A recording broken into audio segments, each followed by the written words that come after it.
The mistake people make is they think that the other party's walk away point or break point is determined by the market. And it never is. If that salesperson's behind target, so that's all that matters.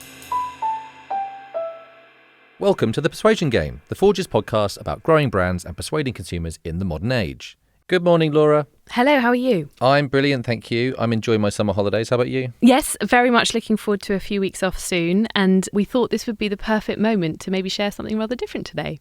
True to the name, the Persuasion Game, we thought we'd bring on a master persuader, someone that can help us understand how to win in negotiations. And today we'll be talking to Dan Hughes, who is the founder of Bridgeability, which focuses specifically on helping people understand their own strengths and how to improve the areas of weakness in the fine art of negotiation.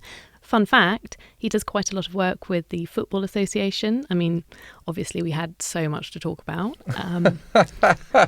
You couldn't help yourself, could you, bringing on a football expert? Just all about the beautiful game. Yeah.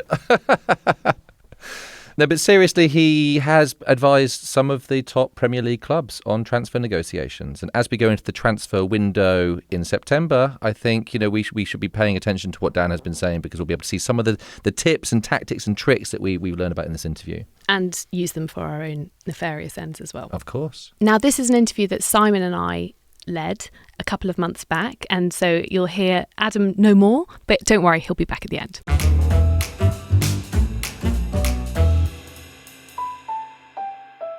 And just before we hear from our guest, a quick ask from us. We'd love it if you can tell one person about this podcast in the office or on a call today, or leave us a 5-star review and a rating wherever you listen to your podcasts. Okay, here's the interview.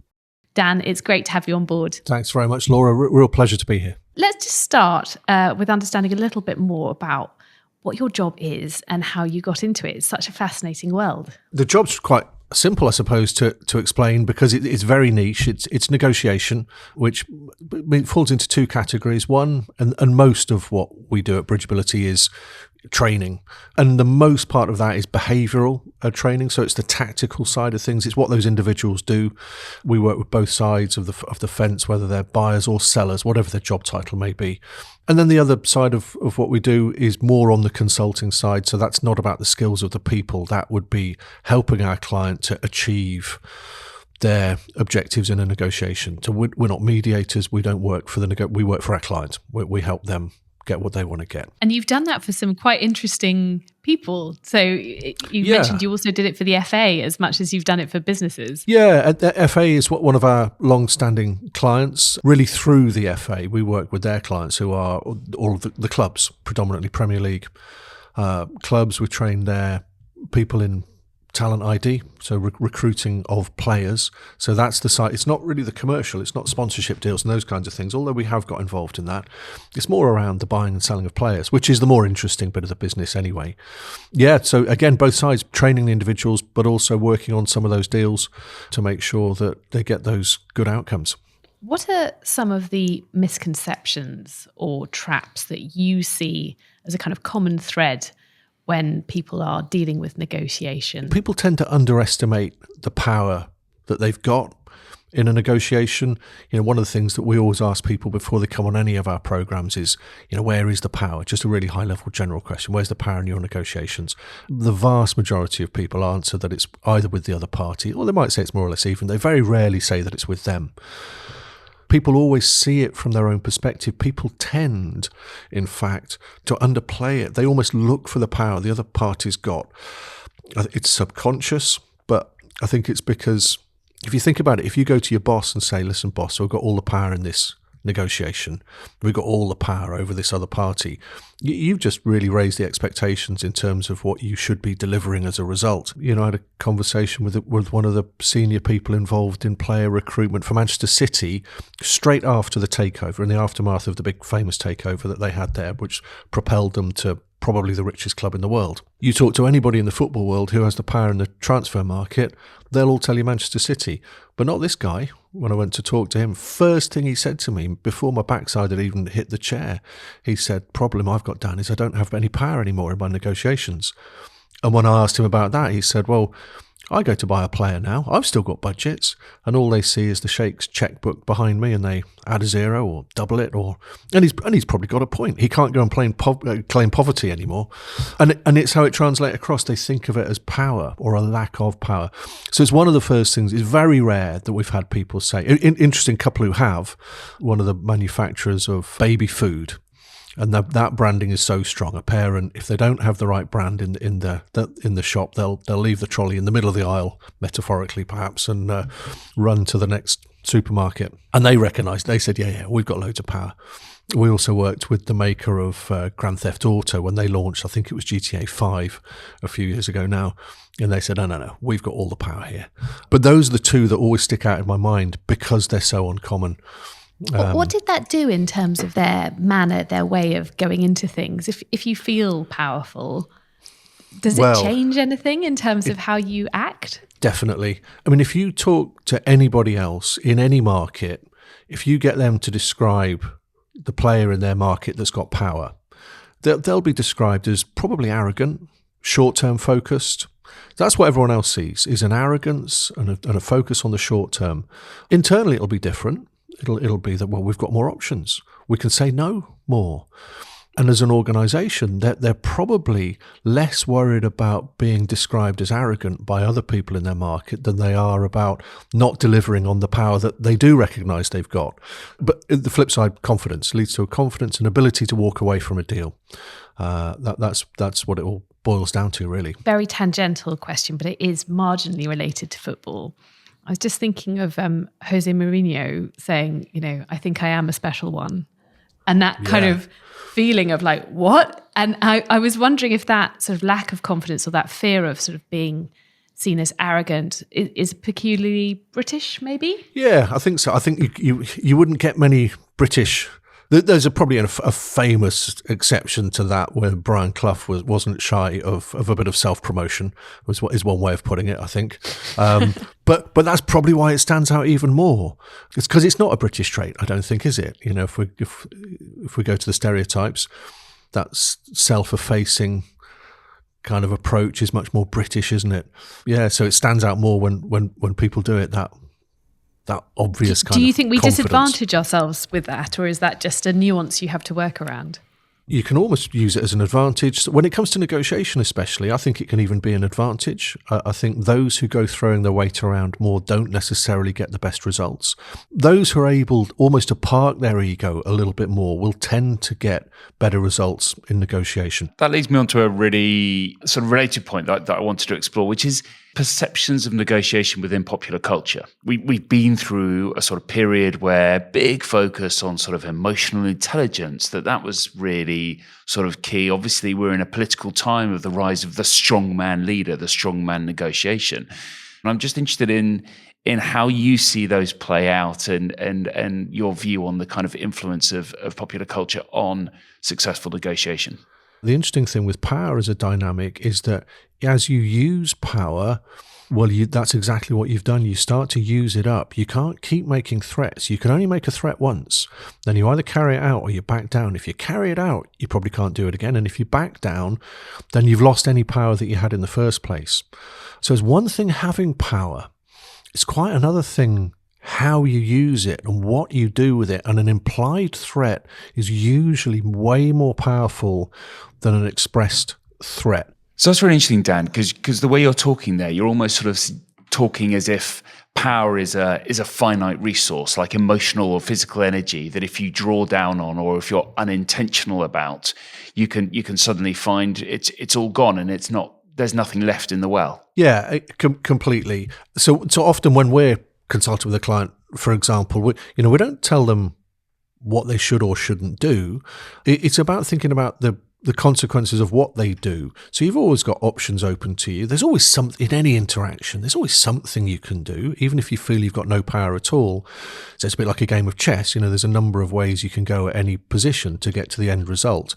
So that's very much the approach we'll take. Is it's up to our client whether they choose to make a threat, for example, or not. We'll typically advise against making threats, by the way. But if they do, we'll say, okay, here's what's likely to happen if you do, and then here's what you can do. So I think that's one side to it. I think the other thing that's really interesting with things like power, as you put it, that there are things you can do to, your phrase of emptying the well or what have you. But the other thing that's always really interesting is that things just change. I think especially at the moment, I've been doing this 20 years or so. And when I was first doing this kind of job, I'd be saying to people, look, have a think about the other party. Since you last negotiated with them a year ago or 2 years ago, their circumstances have probably changed a bit. What we're saying to people now is their circumstances have probably changed in the last quarter or maybe even the last month. Really since the big crash of, was it 2008? And then everything that's happened since then, the rise of certain forms of technology, pandemics, wars in Europe. It's the rate of change now, and it's partly the cyclical nature. It's how consumer habits have changed, very obviously. It just shifts the balance of power because their circumstances, whoever they are, will almost certainly have changed probably quite a lot in the last year. And therefore, that has a big knock-on implication about the need to, yes, have a plan and a strategy, but also be flexible and adaptable within the negotiation itself? Completely, yeah, because things are going to change. If it's a quick negotiation, they might not change very much during that time, but most negotiations would take weeks or months probably from real inception to finish. Things will have changed. Even if it hasn't changed for them, maybe one of their competitors might have gone bust or two of their competitors might have merged, or same for you. Something will have changed in your market or theirs during that time, in all likelihood, or if not for the individual, if they've dropped behind their target or whatever. That's the trick, is keeping ahead of that, knowing what's happening and what's changing in terms of circumstance. Because you'll be very aware if you're changing circumstance, obviously.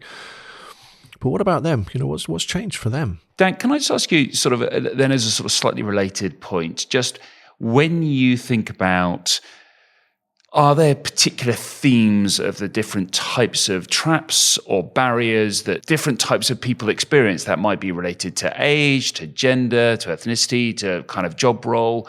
Are there certain kind of consistent themes that you start to see across different audiences? Yeah, one of the things that we get asked a lot is, typically by younger people, is around how to deal with people more senior, more experienced. They'll often use words like intimidated. And I'm very conscious, by the way, I'm answering this as people can't see me here, but I'm a white middle-aged guy. So I will couch my answer with that. So I don't face any of those perceived disadvantages. And people will talk to us about it. Young people who are perhaps new to their job and they're dealing with somebody older, more experienced. Buyers will say they're new on the category and they're dealing with an account manager who's worked in it their whole career. The same the other way around. You get someone in sales who's dealing with a buyer and they can often get intimidated in that kind of situation. And the first thing that we do is we'll kind of see it from their perspective, because just because you're dealing with somebody who's more senior, more experienced, and probably therefore more empowered, does not necessarily mean that they're any better a negotiator. Those factors don't necessarily lead to effective negotiation. You've probably had these situations in the past in your corporate life where you've brought your boss into a negotiation, or they invited themselves into one of your negotiations, and they didn't necessarily add an awful lot of value. You may have regretted it. Because people who are more senior and have more empowerment, they have a habit of giving things away, things that you've been trying to protect for the previous weeks and months. And they just give it away because they can. And it doesn't mean quite as much to them. And they make mistakes in negotiation without even realizing it. And who's going to tell them? Who's going to tell them in their own organization that they've just messed up a negotiation and given away a load of value? So they continue in blissful ignorance. So I would see it that way. When you're dealing with somebody who's more senior, more empowered, they're not necessarily any better. It's back to what we talked a little bit earlier with some of these individuals in the public eye, people with big egos. If you're prepared to work with their ego rather than taking them on, you can get fantastic results. Rather than being intimidated by them, see the pressure they're under. People normally only throw their weight around, not just in a negotiation, in any interaction. When those people do that, they're actually doing it because they feel in a weak position. Most people, when they're in a strong position, can afford to underplay these things. All the bluff and bluster that you get, it's normally covering something up. So you just very much encourage people to see it for what it is. But nevertheless, those are the sorts of things that we'll hear about. Certainly younger people almost play your disempowerment. It's a really effective tactic to use rather than the big ego and I make all the decisions around here. And well, if they know that I make all the decisions, then all the pressure is going to come onto me. If I'm more junior, if my ego allows me, I can always play dumb a little bit. So I don't know, let me find out. I'll get back to you. It creates space, thinking time. And you can do it with credibility. So I'll often say to people when they're new on the category or the role, I'll say you can ask things now that are going to be much more difficult for you to ask in 2 years when you should know the answer. So play to your strengths. What are some of the other mistakes that people might make or misconceptions that they might have about their role in negotiation? One of the biggest single mistakes that we see, this is really from anyone of any position and any role, back down to human nature, people tend to go into negotiations thinking about their own circumstance or their own pressures. They go in there, whether it's their target or their whatever, that's what they focus on. And it could be a positive thing or a negative thing, but they think about their problems or their opportunities. And if that's what they do, then almost certainly they're going to fall victim to it, they're going to pay for it. One of the simplest ideas, but one of the most difficult things to do in a negotiation is to park all of that, put that to one side and focus everything on the other party. If you can unlock their pressures and circumstances, again, positive or negative, if you can focus on their problems or their opportunities, that'll really change the way your negotiations proceed. We keep coming back to that importance of being eyes up and just looking at the other party and making sure that we're not just obsessed with us and what we want and what we need, but actually we're just being super mindful and outward antennae focused on the other party to find the right opportunity. Exactly right. And again, if we go back, use the football example, there's so many stats these days that whole industry is full of stats about players and then they have a market value as a result. But it's not that. It's never about that. It's down to how much Manchester United need a striker right now. In a negotiation, you should know what your walk-away position is. And that's a mistake that people make. They often don't even set their own walk-away position very consciously before they go into a negotiation. So therefore, if you can calculate what their walk-away position is, that's where you need to be aiming for in a negotiation. But the mistake people make is they think that the other party's walk-away point or break point is determined by the market. And it never is. Because your break point in any negotiation is determined by how much you need it. Your break point will be different to your competitor's break point. Don't fall into the trap of thinking that it's driven by stats and data and market share. And it's not. It's that if that salesperson's behind target, so that's all that matters. The other one that I'd mention is that a big mistake we see is that people go into these kind of interactions just trying to almost convince people, trying to win the argument. The misconception is that it's about a bit like sales, those with the gift of the gab are going to do better at the job. And that might help a bit in sales, I suppose, sometimes, but it's not really about that, especially not in negotiation. It's actually about saying less, listening more, say less, understand it from their perspective. You'll never win the argument. I'm yet to meet anyone who likes to lose an argument. The chance of beating someone in an argument is highly unlikely. So it's not about winning arguments. It's not about trying to convince them of things. It's about seeing it from their perspective and using a bit more listening and a bit more silence. I love all of these. I'm just thinking about your point that people are perhaps going in and thinking it's about them, but actually thinking about the context is key. It's a bit like, Don Corleone, it's not personal, it's just business. That's it. Thinking about that context is so important to keeping a cool head with it all. Exactly right. Yep. However, I have heard on the grapevine that you are quite the expert at creating preconditioning, which is, I guess I'd love to hear it in your own words, but as I've understood it, creating the ambience with which to begin negotiations and how important that is. Well, the best way I'd think about negotiations at the very highest level, you've got two types of negotiation. One is where one party wants to change the status quo, which the other one wants to stay with. Price increase is perhaps the best example to think of there. They may even want to go in the other direction. You may have them wanting to reduce prices. So there's a straight conflict of interest. One party has to be proactive. If you're the one wanting to change the status quo, you're going to have to initiate it and do all of the groundwork. They're going to stall, defer, etc. The other sort of negotiation is where both parties want the change, but we still need to negotiate the terms. So it could be a merger, could be a player transfer, assuming both parties want it to happen. Preconditioning would be especially common in the first type, where one party wants to change the status quo. So preconditioning does two things. It's designed to reduce any anticipated resistance that you think you're going to get from the other party. So what can we do now, which is going to reduce that anticipated resistance, and or it helps to increase your perceived power. So you can still use it in those kind of common interest negotiations, and should do, but especially in those ones where you're trying to change the status quo, use it, or even if you're the one trying to keep the status quo, be alert to their preconditioning. So it's what can I do now? Because when you receive bad news, when you have something unwelcome, whether it's in a negotiation or in other areas of your life, you go through those reactions. It may not be as strong as grief, but the stages of grief where it's shock, denial, anger to begin with. And after a period of time, you get to acceptance. You may not like it, but we think, right, if this is going to happen, this is how I need to accommodate it. So if you go and hit them with it, whatever it is, you're going to get a strong reaction. And that's what you want to avoid. I had a great example of this a little while ago when all of this inflation started a couple of years ago now. We did a bit of a masterclass for buyers around fending off price increases, minimizing price increases where possible. It was a Zoom session. We had 50 people from different companies on there, and we started talking about preconditioning. And I said, look, has anyone got any examples? And this young lady was a veg buyer for one of the big grocery retailers, and she said that she'd received an email just the week before from one of her suppliers, and on the email was a picture, no words, just a photograph, and it was a photograph of a flooded field from one of her potato suppliers. Because she knew that a flooded field meant that the crop had to be got out of the ground early, so the yield was going to be lower, the potatoes would be smaller, they were going to have to be stored to stop them rotting. It was all going to cost more money. It meant a price increase.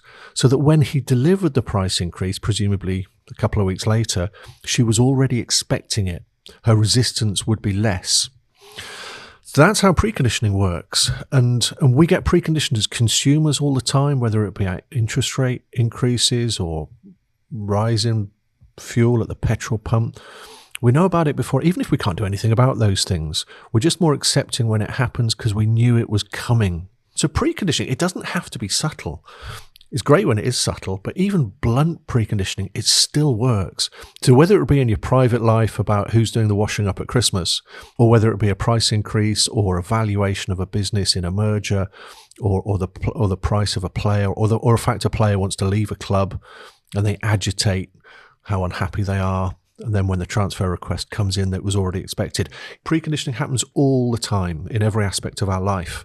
And people can use it, or if they don't want to use it, they need to be alert to when it's being used on them. Of course, many of us are not masters of preconditioning, and we've all experienced that horrible moment where perhaps we think we're having a conversation that's quite straightforward, be it a negotiation personally or professionally, and perhaps the response hasn't been as we liked. It's been poorly received, and there's a kind of need to course correct in that conversation. Do you have any hints or tips for people in that boat? Yeah, and probably we could look at it either way around as well. But if your question is, if you're the one delivering it and it hasn't been received in the way that you would have wanted, or it's gone down badly, that's okay. And in fact, it may not be exactly what you're getting at, but do you know, if you get a no from someone, if you get a rejection or a no, I would just reframe the whole thing of that. It's a good thing. If you never hear the word no, if they always are very amenable to everything you suggest, it means you're not getting enough. You should walk away from all your negotiations if it's just been nice and easy and simple. If there's been no conflict, if it's all been very comfortable and cozy, I'd almost worry a little bit more about that. So a bit of conflict is okay, within reason, of course. I'm not talking about the extremes here. But, you know, there is a conflict of interest in most negotiations because often it comes down to money. And then we're into a straight distributive, as we call it, win-lose situation there. So there's going to be some conflict, and it's okay. But if it's really going south, if things are going badly, the one thing you can always do is take an adjournment, take a time out. And just the other, it was interesting when you said the question, because it also made me think, when things are poorly received and you recognize that they are, that's one of the huge advantages that you've got when you're negotiating either face-to-face in a room with someone or via video call, because you can gauge their reaction. And we are doing that all the time. if you ever find yourself having to say, "Oh, that was a joke, by the way," which I find myself having to say quite a lot, is because you can gauge their reaction, and you know when a joke has landed well or badly, don't you? If you're negotiating via email, you've got to be really careful because you have no idea how something's landed. So be really careful with written communication. Don't try humour and jokes. There's a time and a place for it, and an email negotiation isn't one of those times because you just never know. So you should be judging it. You should be gauging it. You should be assessing their body language. And if you're trying to create a positive, collaborative tone and style, then you do something to change it, whether it's take a time out or change the cast or whatever. And if it's the other way around, by the way, if they've delivered something you don't like, it's okay to, within reason, it's okay to get angry. It's okay to say no. It's okay to tell them that you thought that the relationship was beyond that, or whatever, however you may choose to phrase it. We don't have to, we talked earlier about the very British thing of put a brave face on it and don't tell them that they've just upset us. It's okay to do that. Sometimes we need to do that and should do it. Dan, thank you so much. It's been an unbelievably fascinating conversation. I don't know about Laura, but I certainly feel like I could keep talking to you for many more hours. But to round things off, if you were to give our audience sort of 2 or 3 things that when they're next in negotiation, to either think very consciously of doing, or perhaps equally think very consciously of not doing and avoiding, what sort of 2 or 3 last tips would you leave our audience with? Sure. The phrase we use at Bridgeability is to be in control. And that covers everything. Controlling yourself, controlling the environment, controlling them to whatever extent. And that comes from things like going first. Get your proposals out first. Get them reacting to your position. You don't want to be reacting to theirs. If you consider that the outcome of any negotiation is only ever it's a version of the proposals that are made. So you want it to be your proposals. Be prepared to adapt your personal style. We use a tool called the negotiation thermometer, which has got cold, cool and warm areas. Cold negotiations are a bit more distributive, a bit more win-lose, which will require a certain approach than a warm negotiation, which is more collaborative. And then the third one, this is something we've talked about, is see it from their perspective. And park your pressures if you can and focus on theirs. And if people can just do those 3 areas, they make a big difference in terms of the outcomes of their, not just negotiations, but interactions more broadly. That's fantastic. Thank you so much, Dan. I've learnt so much today. Not at all. Absolute pleasure.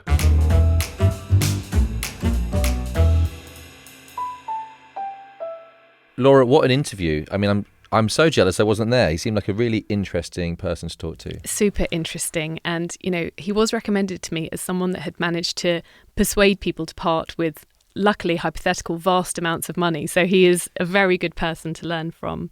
The thing that was super striking to me was everyone in the world goes into any kind of negotiation, whether that's, about finances or about any kind of high stakes situation, with the perception that they are the one on the back foot. Yes. Even the ones that are the most, guilty, successful or sort of seem the most dominant will somehow find a way to see that as a disadvantage. The fear of loss is real, isn't it? You go into, you're looking to buy a house and you're like, but what if someone else buys it? So I need to put all my money down on the table right now just so it's mine. Yeah, absolutely, that's me. I also really liked the point about preconditioning, and that actually a long time ahead of the negotiation, you're already seeding the playing field in which the negotiation will take place. So how much money you have or how much time you have, it's all been laid out before you get in there, so there's no surprises. Yeah, absolutely. And hopefully everyone can take this and go forth with progressing their own agendas. Absolutely. If you're lying on a sun lounger right now and you're now planning, how you're going to come back with a bang in September, hopefully this has given you all the tools that you need for the next negotiation you have. See you next time.